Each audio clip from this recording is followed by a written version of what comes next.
Hello friends, स्वागत है आपका मेरे हिंदी यूट्यूब चैनल पर। आज जो है ये आपकी हिंदी साहित्य की क्लास है। मैंने पिछली क्लास में आपको हिंदी साहित्य लेखन की परंपरा पढ़ाया था। आज जो मैं आपको पढ़ाऊंगी वो हिंदी साहित्य के अंतर्गत आदिकाल यानी कि आदिकालीन साहित्य।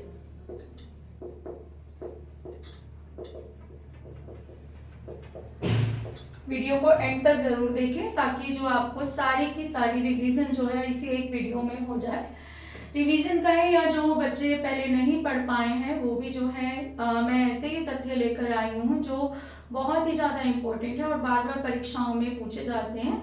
अगर आप इनको भी अच्छे से याद कर ले, समझ ले, तो काफ़ी कोर्स आपका कंप्लीट हो जाएगा। तो सबसे पहले बात करते हैं आदिकाल की। इसकी समय सीमा की बात करूं तो रामचंद्र शुक्ल जी जो हैं इन्होंने इनकी बताई हुई समय सीमा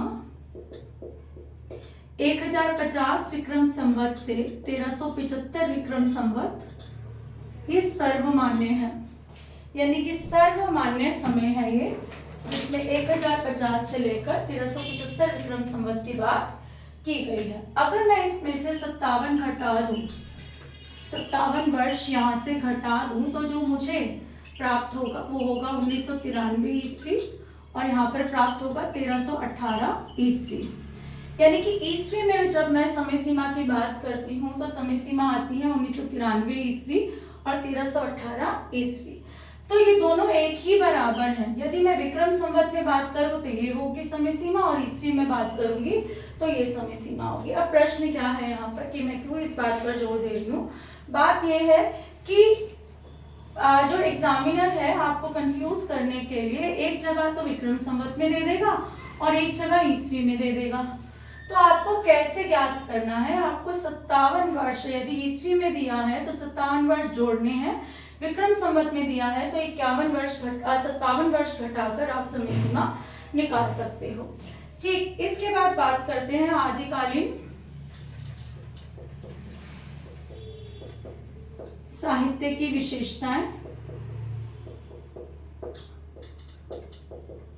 यानी कि कैसा साहित्य इस काल में लिखा जा रहा था। इस काल में वैसे तो सिद्ध साहित्य, नाथ, जैन, रासो, फागु या चरित्र काव्य लिखे गए। ठीक है, लेकिन विशेषताएं क्या रही हैं इस काल की। तो विशेषताओं में सबसे पहली बात आती है कि यहाँ पर ऐतिहासिकता का अभाव है। ऐतिहासिकता का अभाव है। कहने को तो हिंदी साहित्य जो है एक तरीके से साहित्य का इतिहास है कि साहित्य के इतिहास की जानकारी हमें प्राप्त होती है, लेकिन अगर इसे कोई इतिहास का जो हिस्टोरियन है इन काव्य ग्रंथों में लिखी हुई तिथियों को अगर पढ़े तो वो बिल्कुल ये मानेगा कि ये जो तिथियां दी गई हैं बिल्कुल भी सत्य नहीं है। तो काव्य ग्रंथ तो अच्छे हैं, काव्य भाषा भी अच्छी है, लेकिन क्या है यहाँ पर ऐतिहासिकता सही नहीं है। कवि सही है, राजाओं के नाम सही है, लेकिन इतिहास की जानकारी इन ग्रंथों से प्राप्त नहीं होती, यानी कि प्रमाणिक नहीं है। तो यानी कि प्रमाणिकता का भी अभाव है।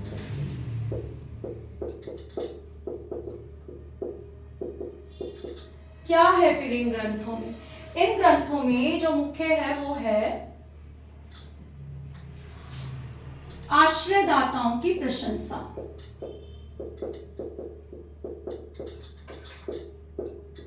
आश्रयदाता कौन? अब कवि जो है उसकी कमाई का साधन क्या होगा? इस समय क्या था, राजा जो थे, राजा महाराजा अपने दरबार में कवि इत्यादि को रखते थे अपने मनोरंजन के लिए या जो अपनी प्रसिद्धि फैलाने के लिए। तो अब जो कवि इनके दरबार में रहता है, इन्हीं का खाता है, तो वह क्या करेगा, इन आश्रयदाताओं की प्रशंसा का काव्य लिखेगा। यानी कि इन कवियों ने अपने आश्रयदाता की प्रशंसा की है और कैसी की है, अतिशयोक्ति, बढ़ चढ़कर अतिशयोक्ति पूर्ण प्रशंसा की है, चाहे वो कुछ सत्य है और कुछ झूठ है, लेकिन उन्हें तो अपने आश्रयदाता को खुश रखना था। इसके बाद है यहाँ पर वीर रस और श्रृंगार रस की प्रचुरता। इन काव्यों में हमें कौन से दो मुख्य रस मिलते हैं? वीर रस और श्रृंगार रस। यहाँ से प्रश्न आता है आदिकालीन साहित्य में कौन से प्रमुख रस मिलते हैं? तो वीर रस और श्रृंगार रस। वीर रस तो मिलता है कैसे कि इन्होंने जो है, यहाँ के कवियों ने राजाओं द्वारा लड़े गए युद्धों का काव्य में सजीवता से वर्णन किया। सजीवता से वर्णन का अर्थ क्या है? मानो प्राण ही डाल दिए। कैसे प्राण डाले? मतलब काव्य की रचना ऐसी की कि मानो कि कवि सामने प्रत्यक्ष बैठा है और युद्ध हो रहा है और वहीं पर कविता लिख रहा है। तो इस तरह का वर्णन युद्धों का मिलता है। इसके बाद है यहाँ पर इन कवियों ने अलंकार और छंदों का भी प्रयोग किया है। अच्छा, श्रृंगार रस कैसे मिलता है यहाँ पर इस काव्य में? इन्हीं राजाओं के प्रेम जो है संबंध के बारे में, विवाह के संबंध के बारे में रचनाओं में काफी जानकारी है, तो श्रृंगार रस भी यहाँ पर मिलता है। छंदों का प्रयोग भी है, अलंकार का भी है। भाषा की बात करें तो डिंगल पिंगल भाषा का प्रयोग है। अब डिंगल पिंगल भाषा क्या है? राजस्थानी में अपभ्रंश में राजस्थानी, अपभ्रंश में राजस्थानी, अपभ्रंश में ब्रज।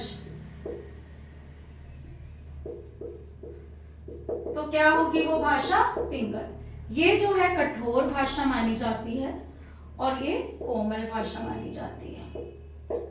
कठोर और कोमल।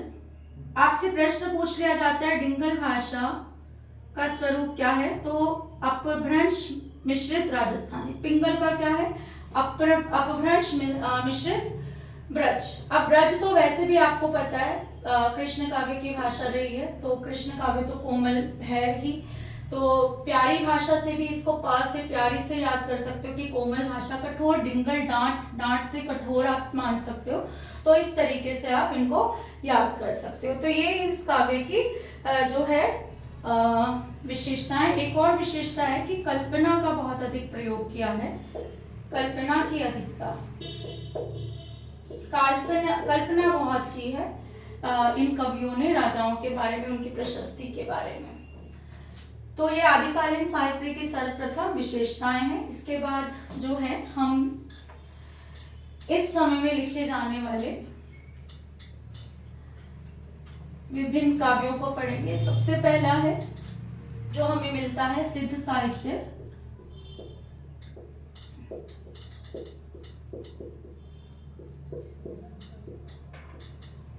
सिद्ध कौन थे? बौद्ध धर्म था पहले विकसित। जब मैंने आपको पाली प्राकृतिक अपभ्रंश के बारे में बताया था, पाली भाषा में बौद्ध धर्म के उपदेश इत्यादि हैं। बौद्ध धर्म आगे जाते जाते दो शाखाओं में बंट गया था, एक तो महायान और हीनयान। महायान की शाखा हीनयान या वज्रयान जो है, इसी से सिद्धों की उत्पत्ति हुई है। इनकी संख्या 84 मानी जाती है, 84। कहाँ सबसे पहले 84 सिद्धों का पता कहाँ चलता है? तो सबसे पहले ज्योतिरेश्वर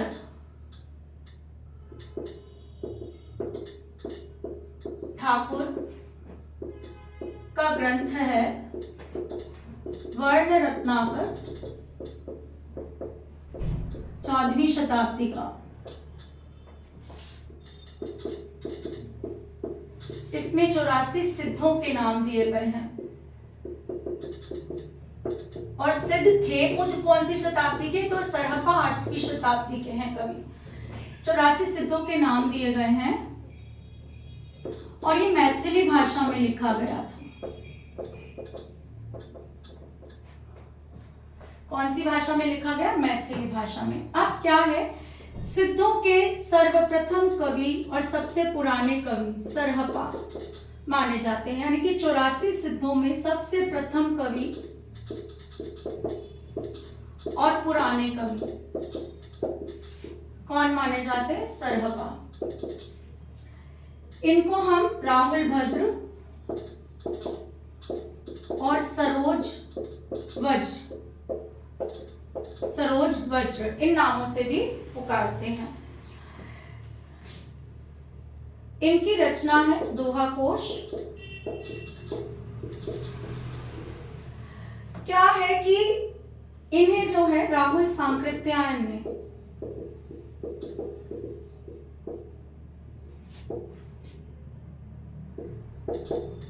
हिंदी का प्रथम कवि माना है। वैसे तो सर्वमान्य रूप से भी हिंदी के प्रथम कवि सरहपा ही कहे जाते हैं, 8वीं शताब्दी के सरहपा। इनकी रचना है दोहा कोश। दोहा कोश का संपादन प्रबोध चंद्र बागची ने किया। वैसे तो इनकी 32 रचनाओं की बात होती है, लेकिन जो हमारे पास उपलब्ध है, जिसके जो है तथ्य मिलते हैं, वो कौन सी है? दोहा कोश है। अब हिंदी के सर्वप्रथम कवि सर्वमान्य रूप से सरहपा कहे जाते हैं, लेकिन इनका कोई ऐसे महाकाव्य नहीं मिलता, सब कुछ मुक्तक रचनाओं के रूप में है। तो एक रचना के रूप में जब किसी ग्रंथ की बात की जाती है तो जैन साहित्य का श्रावकाचार एक ऐसा ग्रंथ है जो देवसेन ने 1933 में लिखा था। इससे हिंदी का प्रथम ग्रंथ मान लिया जाता है, जिसे ग्रंथ के रूप में मान्यता मिली हो। इसमें कितने दोहे हैं? इसमें 250 दोहे हैं। किस साहित्य से संबंधित है? ये जैन साहित्य से संबंधित है। चलो, ये तो आपके अतिरिक्त ज्ञान हो गया। अब दोबारा से आ जाते हैं सरहपा पर। सरहपा या सिद्धों की भाषा की बात करें तो इन्होंने संध्या भाषा या संध्या भाषा का प्रयोग किया। इनकी भाषा को अंतःकरण की अनुभूतियों पर आधारित प्रतीकात्मक भाषा भी कहा जाता है। अंतःकरण की अनुभूतियों पर आधारित प्रतीकात्मक भाषा भी इनकी भाषा को कहा जाता है। संध्या भाषा भी और संध्या भाषा भी कहा जाता है। अब जो है सिद्धों की अगर बात करें तो सिद्ध जो है नारी भोग प्रधान पर विश्वास रखते थे, यानी कि जो अपनी साधना में इनमें नारी का स्थान बहुत मुख्य था। और नारी का स्थान कैसे था कि उसका इस्तेमाल करते थे नारी का। इनका जो साधना का एक जो सबसे जो है कह सकते हैं कि साधना प्राप्त करने का एक तरीका क्या था? नारी के साथ संभोग करना। तो उस समय की जो सास हुआ करती थी अपनी बहू बेटियों को समझाया करती थी कि सिद्ध जो है तुम्हें बहला फुसला के ले जाएंगे, इनसे बच के रहना। पर सिद्धों में न जाने ऐसी क्या शक्ति थी, ना चाहते हुए भी बहुत अच्छे अच्छे घरों की जो महिलाएं हुआ करती थी इनके पीछे पीछे चली जाती थी और इनके साथ रहा करती थी। ठीक है, तो यहाँ पर जो है इन्होंने नारी का जो है अपनी साधना में जो है इस्तेमाल किया। इन्होंने जो है पंचम कार को इस्तेमाल किया। जो क्या है? पंचम कार जो है मांस खाते थे, मदिरा का सेवन करते थे, मैथुन, मत्स्य, मांस, मदिरा, मैथुन, मत्स्य और मुद्रा, ये 5 इनके पंचम कार हैं। यानी कि महामुद्रा इनकी जो है महत्वपूर्ण स्थिति है जब इन्हें जो है साधना इनकी पूर्ण मानी जाती है। ठीक, तो सबसे प्रथम कवि के बारे में मैंने आपको बताया सरहपा, 8वीं शताब्दी के कवि। 84 सिद्ध प्रसिद्ध है। सबसे पहले जो है ज्योतिरेश्वर ठाकुर की रचना वर्ण रत्नाकर जो मैथिली भाषा में लिखित है, इसमें सिद्धों के बारे में जानकारी मिलती है। सरहपा प्रथम और पुराने कवि माने जाते हैं। इनका और नाम क्या है? राहुल भद्र और सरोज वज्र। दोहा कोश इनकी प्रमुख रचना है, जिसके बारे में पूछा भी जाता है परीक्षा में कि सरहपा की मुख्य रचना का नाम बताएं। बहुत बार आया है ये प्रश्न। इसका संपादन किसने किया? प्रबोध चंद्र बागची ने किया। राहुल सांकृत्यायन के अनुसार हिंदी का पहला कवि कौन है? तो राहुल सांकृत्यायन के अनुसार हिंदी का पहला कवि सरहपा है। ठीक, इसके बाद मैंने आपको एक अतिरिक्त जानकारी जैन साहित्य से यहीं पर दे दी कि जैन साहित्य का श्रावकाचार नामक ग्रंथ जो देवसेन ने 1933 में लिखा था, इसे भी हिंदी का प्रथम ग्रंथ माना जाता है। सिद्धों की भाषा की बात हमने कर ली है। इसके बाद आ जाते हैं, हम सारे सिद्ध नहीं पढ़ सकते, हम कुछ सिद्धों की जानकारी प्राप्त करेंगे जो मुख्य हैं। सिद्ध सरहप्पा की एक जो है बात ये भी है कि सरहप्पा ने गुरु की महिमा की बात की है। सरहप्पा ने क्या कहते हैं, गुरु की जय रे गैला, गुरु बिन ज्ञान न पाइला रे भाईला। तो ये गुरु की महिमा को महत्व देते हैं। इसके बाद अगले कवि हैं हमारे शबरपा। शबरपा सरहपाद के शिष्य हैं।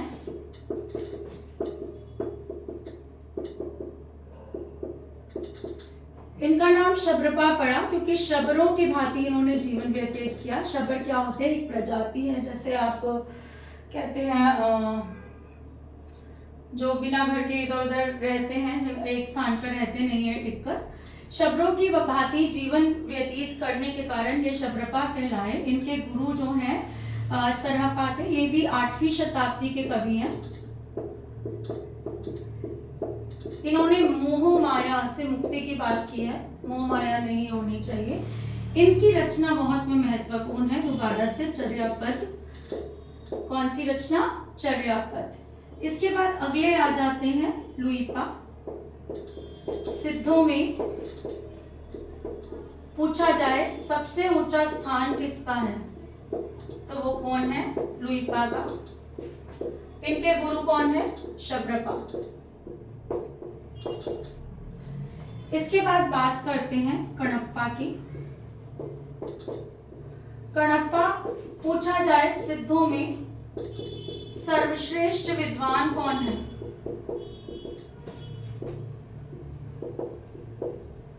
तो वो कौन है, कणप्पा है। इनके गुरु विरूपा थे। इसके बाद आते हैं डोम्भीपा। इनके गुरु जलंधर पा थे शायद, एक बार मैं बताती हूँ। डोम्भीपा, इनकी जो मुख्य रचना है डोम्भी गीतिका और योगचर्या। ये आपको सिद्धों की जानकारी में इतना ही याद करना है। इनकी भाषा कौन सी भाषा थी। इन्होंने जो है प्रतीकात्मक भाषा, अंतःकरण की, अनुभूतियों की प्रतीकात्मक भाषा की बात, भाषा को संध्या भाषा भी कहा है। सरहपा की रचना दोहा कोश, शबरपा की रचना कौन सी है, चर्यापद। मतलब रचनाओं की बात करें सिद्ध साहित्य में तो आपको दो ही रचना मुख्य रूप से याद करनी है, एक तो दोहा कोश जो सरहपा की है और एक शबरपा की चर्यापद। इसके बाद आ जाते हैं हम जैन साहित्य पर।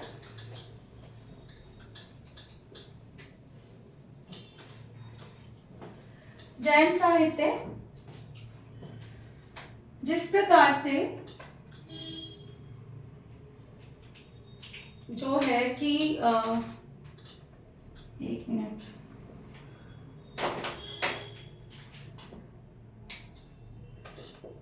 जैन साहित्य सिद्धों का जो है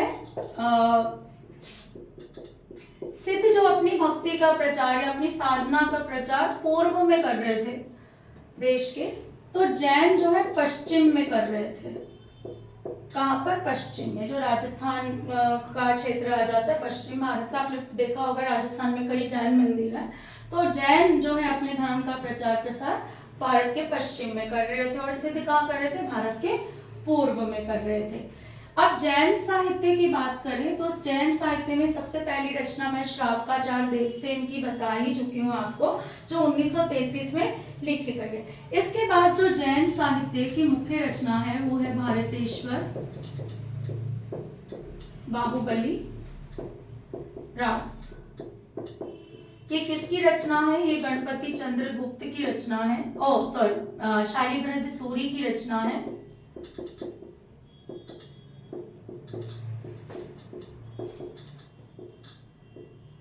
और गणपति चंद्रगुप्त ने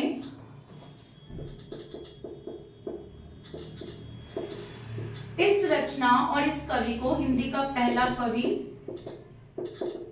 व पहली रचना माना है।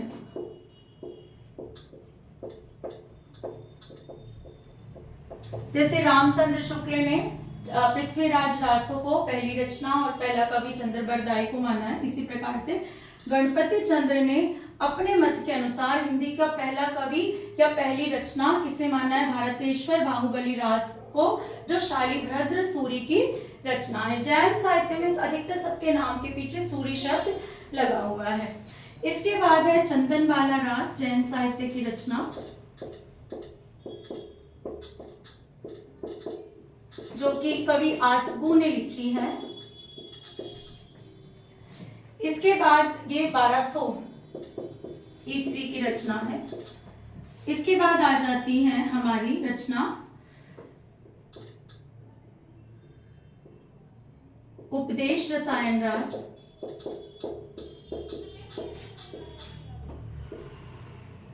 जो कि जिनदत्त सूरी की रचना है। ये बहुत बार पूछी जाती है। इसके बाद आ जाती है स्थूलीभद्र रास, जो जिनधर्म सूरी की रचना है।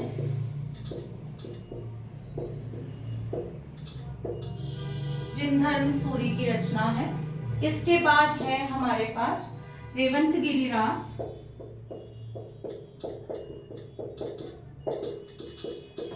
जो विजय सेन सूरी की रचना है। इसके बाद नेमिनाथ रास, जो सुमति गणी की रचना है। ये जो है जैन साहित्य की मुख्य रचना है। मैं यहाँ पर एक बार देवसेन भी लिख देती हूँ। श्रावकाचार किसकी? देवसेन की। ये जो है जैन साहित्य की रचनाएं हैं जो हमें याद करनी है। जो यहाँ पर देखें तो इनके नाम जो है समान है, जिनधर्म सूरी और जिनदत्त सूरी। कैसे याद करें इनको? उपदेश हमेशा दूसरों को दिए जाते हैं। दत्त मतलब देना। दत्त से हमने क्या अर्थ निकाले यहाँ पर? देना।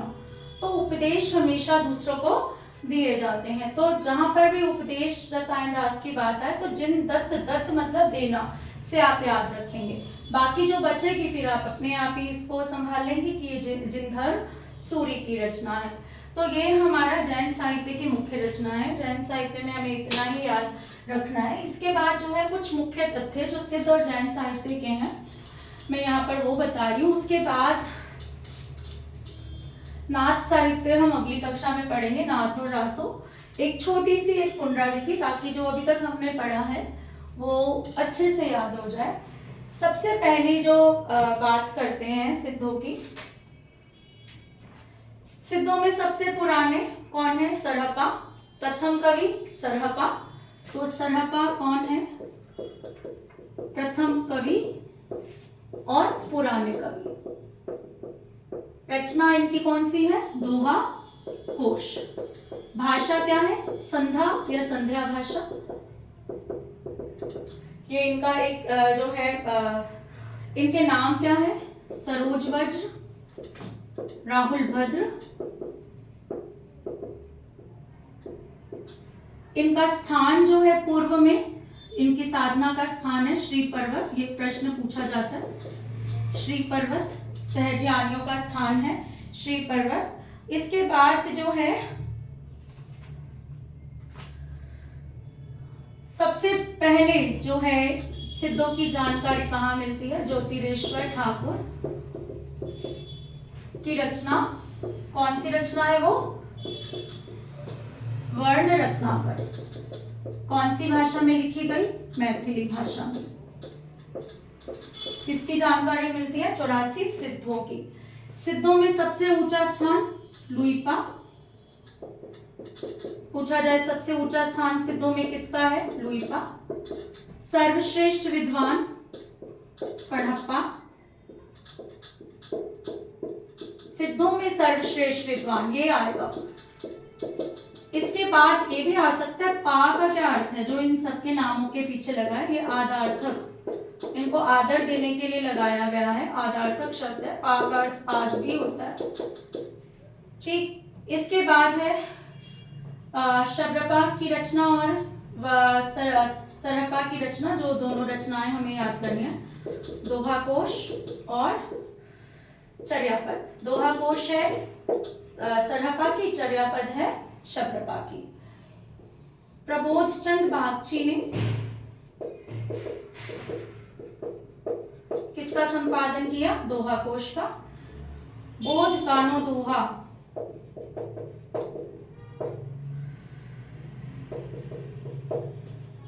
बोध कानो दोहा जो है इस हरप्रसाद शास्त्री ने रचना की, जिसमें सिद्धों की रचनाओं का संकलन है। तो ये जो है हमारे सिद्ध साहित्य के मुख्य तथ्य हैं। और जैन साहित्य में कुछ ज्यादा तो नहीं है। जैन साहित्य में श्रावकाचार्य, देवसेन, और देवसेन की दो रचनाएं भी हैं, जरा वो भी बता दूं। देवसेन की मुख्य रचना एक तो है श्रावकाचार, श्रावक धर्म के बारे में, ये तो पूछी ही जाती है, 1933 की रचना। इसके बाद जो है यहाँ पर इनकी है लघुनय चक्र, ये भी रचना महत्वपूर्ण है। इनकी है एक दब साहब प्रयास, ये रचना भी इनकी महत्वपूर्ण है। इन तीनों के बारे में परीक्षाओं में पूछ लिया जाता है बार बार। एक रचना जो है भारतेश्वर बाहुबली रास, जो महत्वपूर्ण है। गणपति चंद्र गुप्त ने जो है इस रचना को हिंदी की पहली रचना और पहला कवि शालिभद्र सूरी को माना है। समय सीमा क्या है? समय सीमा नहीं, समय क्या है? 1184। तो ये जो है हमें आदिकालीन सिद्ध और जैन साहित्य में याद करने योग्य बातें हैं। कल मैं नाथ और रासो साहित्य अगली क्लास में बताऊंगी। वीडियो अच्छा लगा हो तो आप प्लीज मेरे वीडियोस को लाइक करें, कमेंट करें, सब्सक्राइब करें चैनल को और बेल आइकन को दबा दें।